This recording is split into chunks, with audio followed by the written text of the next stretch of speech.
Hello guys, welcome back po ulit dito sa ating YouTube channel, The Homebase Edit. Once again, ako pala si Josh. For today's video guys, pag-usapan natin paano mag-upload ng Facebook Reel this year 2024 sa mga newbie, sa mga magta-try ngayon ng extra pagkakitaan. So pwede nyo i-maximize yung inyong personal account, even yung page to get monetized dito kay Facebook. Pero paano nga ba tayo mag-start? Number one, dapat alamin muna natin yung mga policy ni Facebook. Number one yon, kailangan nating alamin yung partner monetization, content monetization, and community standard. Merong mga features si Facebook na hindi applicable for monetization. Meron silang mga features like for example, number one, yung static image, i-convert mo into Reels. Pwede yon, but again, kung ang purpose mo is to get monetized, magkakaroon siya ng violation or certain restrictions. Kasi nga, under siya ng prohibited formats or content monetization policy. So, dapat alam muna natin yung mga basic or fundamentals sa Facebook Reels. So, ngayon, for today's video, yung ituturo ko sa inyo guys, paano naman tayo mag-upload ng short videos dito kay Facebook. So, kailangan lang natin guys, kung kayo ay naka-personal account or even page, madali lang naman yan. Pumunta lang po kayo dito sa may Reels or Live. It's optional kung ano yung gagawin nyo. Click natin yung Reels. Dito may makikita tayo ng mga tools sa may itaas. Merong camera, merong music. Ayan, ito yung mga trending music, no? Mamaya, i-discuss pa natin kung ano ba yung mga yan. Meron din ditong content. Sa content, pwede natin i-convert into Reels. So, i-elaborate din natin yan mamaya. Meron din tayong effects. Meron din tayong green screen. So, usually ang ginagawa ko talaga guys, kapag nagkikreate ako ng short form videos, ang madalas kong ginagamit dito, yung green screen. Pero kung kayo naman ay nagko-cover ng dance, ng ng any niches na meron kayo, pwede kayong mag-create through dito, ayan, sa camera. So, kailangan nyo lang i-click yung camera. And then, meron ditong option sa may ibaba. Meron ditong gallery. So, dito mo mapipili yung mga videos na pwede mo i-upload. Up to 50 videos yung pwede. Pero, ang oras or duration ng short video usually nasa 60 seconds or 1 minute and 30 seconds or 90. Yun. So, next, ang kailangan natin gawin is meron dito ang available pa rin green screen, timer. Sa timer nga, yun nga po up to 90 seconds na. And then, pwede siya mag-start ng 3 seconds bago mag-proceed sa video. And then, 10 seconds naman yung bibilangin bago mag-capture yung camera. So, yun. And then, dito sa effect, ito usually ginagamit din to para, alam niyo na, may mga filter tayo dyan. Ayan, katulad nito. Mawawala gamit yung filter. Okay? Sa speed, pwede mong bilisan or pwede mong bagalan ng konti. Slow or pwedeng fast options. Sa music dito guys, nagkakaroon ng nagkakaroon tayo ng copyrighted. I suggest, no, kung direct kayong kukuha dito ng mga music, ito yung mga top nila, no? Ito yung mga usually ginagamit ng mga, ayan, nagre-reels. Ito mga, ayan, may mga fire icon na yan. Ibig sabihin, ito yung mga trending ngayon. Pero I suggest, kung kayo talaga ay gusto nyong lagyan yung inyong Facebook Reels ng mga music, I suggest gamit kayo ng third-party editing applications para ma-extract yung audio mula dito. Okay? So, pwede nyo din i-adjust yung pitch, yung duration, yung bilis para maiwasan natin yung copyright. Kasi nga guys, si Facebook, alam niyo na sobrang higpit talaga niyan sa copyright music. Pwede natin itong gamitin yung mga sikat na kanta kung ang purpose talaga natin is to entertain or magpasaya or alam mo yun, para added value dun sa video. Pero kung talagang monetization yung focus natin, merong mga restrictions sa paggamit ng music. So alam niyo naman yan, 'di ba? Kung yung music ay gagamitin mo to earn revenue, magkakaroon ng partition or shared revenue. Merong 80% at I don't know kung updated na ako, 80% sa artist and 20% naman sa creator or 60% sa artist or dun sa may-ari ng music, and then 40 naman dito sa creator. So, ganun po siya. Okay, pero depende pa rin sa each optional kasi may nakikita naman tayo ng mga big content creator, yung mga sikat na gumagamit ng mga trending music pero hindi nakaka-copyright. Kasi nga, inaccept nila yung yung paggamit ng music na yun. Ibig sabihin talaga may partition or may shared revenue na tinatawag. Okay. So ngayon kapag mag-upload tayo, so sample mag-upload tayo ngayon. Ayan, hanap tayo guys dito ng videos. So mag-upload tayo ngayon ng video guys. Sabihin na lang natin ito. Ay, wait lang. So, ayan. Magpe-play tayo guys, no? I-screen recording ko. Ayan. So, itatry natin mag-upload ng 10 seconds lang. So, ayan. Ito na. Nag-record na ako guys. So, stop natin. And then, proceed tayo sa next. Pwede nyo ring i-edit. Ayan. Pwede nyo i-reshoot. Pwede kayong mag-add ng another video. Pwede yung speed. Pwede yung i-reverse or i-mirror. Pwede yung i-split. So, ito na yung mga tools. Dito sa Facebook Reels, pwede na tayong mag-edit ng video natin instant. Yun nga lang, I suggest gamit pa din kayo ng third-party application like CapCut, KineMaster, or any form or any applications na mas convenient kayong mag-edit.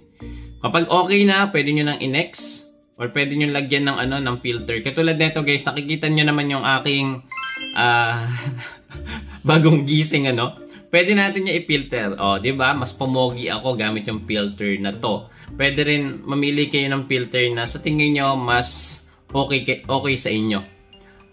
Yun. Kapag okay na, then next lang natin. Ayan na siya. And then dito sa part na to, ito yung pinaka-importante. Describe your reels.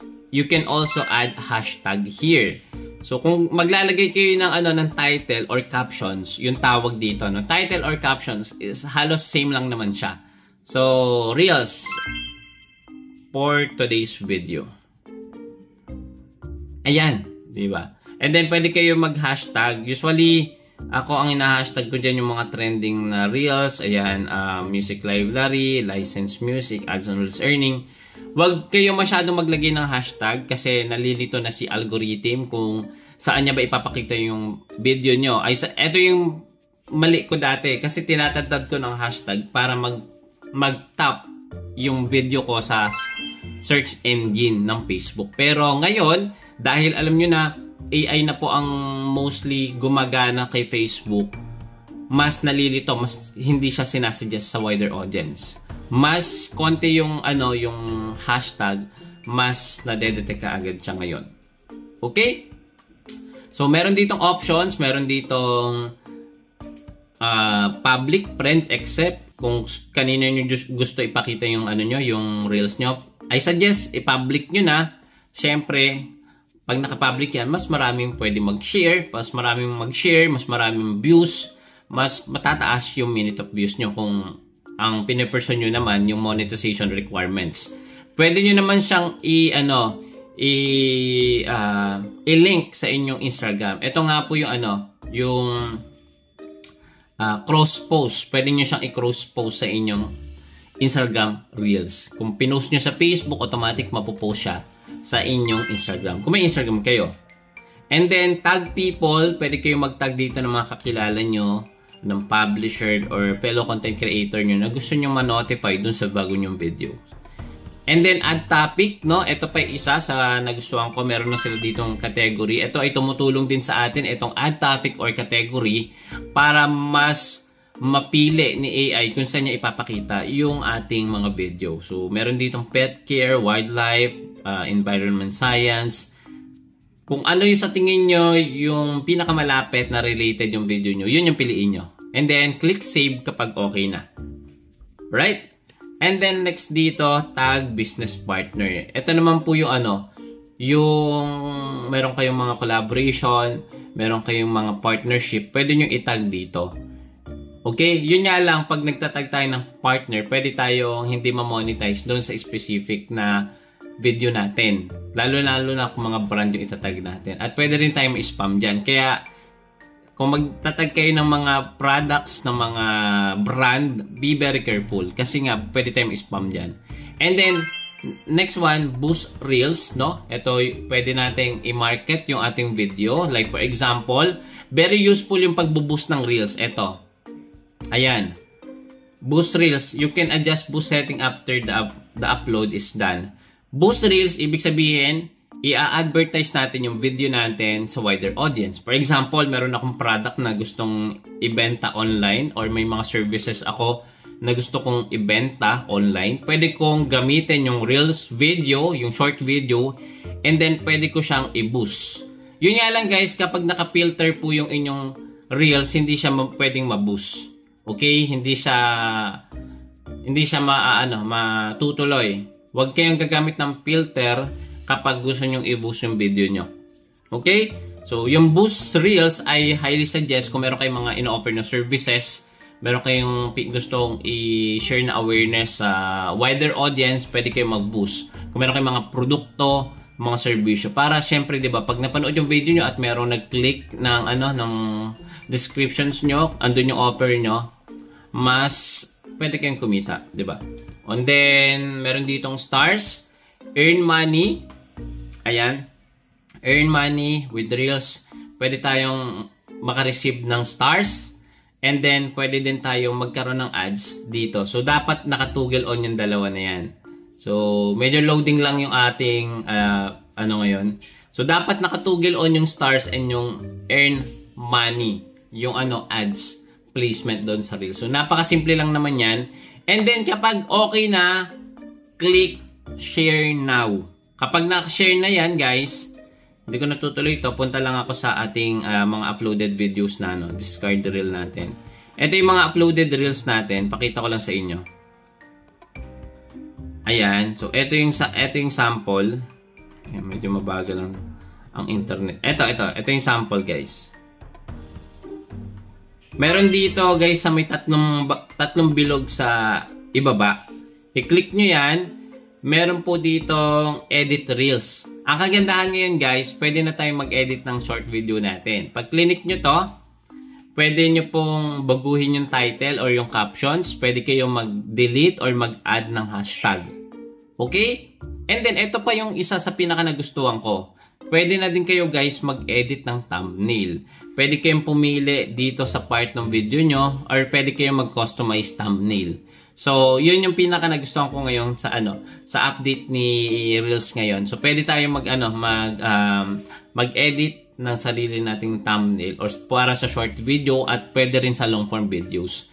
So, kapag okay na, sa tingin nyo compelling yung title, yung hashtag okay siya, at sa tingin nyo wala naman kayong lalabag ng mga policy, pwede nyo na siyang i-upload. So, yun. Ganon, guys, di ba? So, click save kapag na-edit nyo na. And then, ito pa isa, guys. Pwede din pala tayo, guys, ngayon mag-pin. Pwede tayong mag-pin ng 3. Ayan, so nakikita nyo yung may naka-pin na yan. Ayan, sa may taas. Pwede kayong mag-pin ng video nyo. So, medyo mabagal lang ang ating internet. Ayan. So, pwede tayong mag-pin ng 3 reels. For example, meron kayong trending videos. Pwede kayong mag-pin. Ito. Ayan o. Ayan. So, yung naka-pin na yan, yung 3. So, isa yun na sa pinaka nasa taas ng reels nyo. Para makikita ka agad. Diba? So, yun. Yun lang guys. For now, thank you so much for watching. Don't forget to follow, subscribe to my YouTube channel, The Homebase Edit.